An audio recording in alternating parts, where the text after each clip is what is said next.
Hey guys, welcome to Hemant TechTalks. In the previous video, we have discussed about how to create a free trial account in the Snowflake and get $400 in your Snowflake account.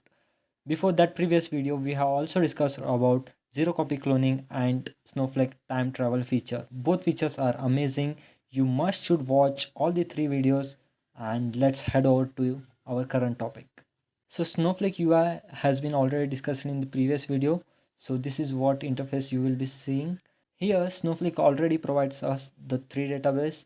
First and the last one is the shared one. We cannot use it. The middle one we can use it. It is declared in our local source.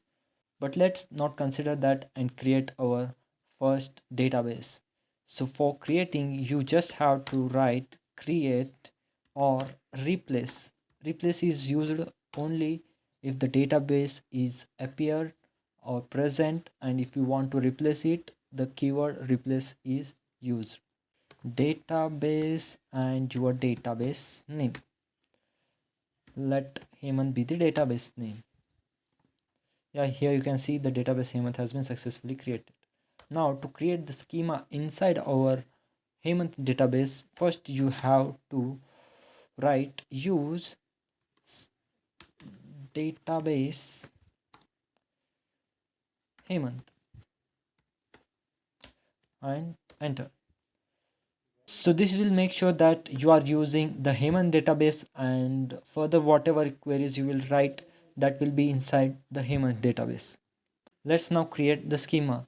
Similarly, you can write create or replace. Replace is not necessary.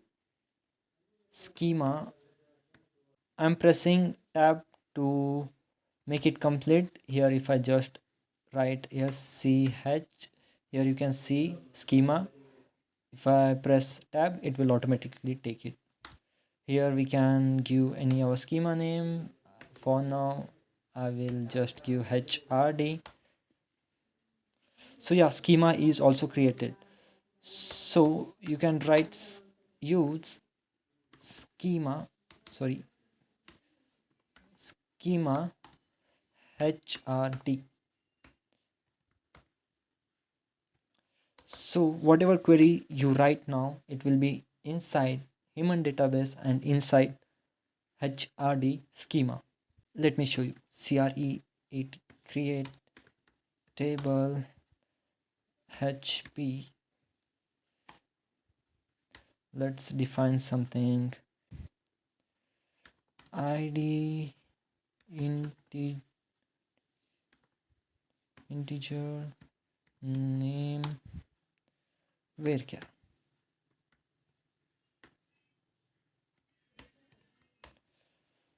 So this will be created inside our this schema. So to delete the database you just have to write drop database and the database name.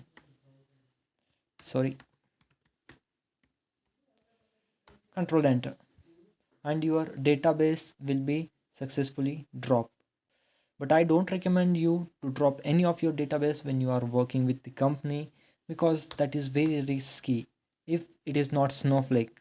Just because we have Snowflake you can travel back to the time and get your database back. So to do that you have to write undrop database name. Here you can see and our database has been backed. So like these amazing features has been discussed in the zero copy cloning and time travel, so you must watch this video. So that's it for today guys. We are discussing more and more about Snowflake in our upcoming videos, so make sure you subscribe to our channel, and if you found the video was informative make sure you like the video and hit the bell icon.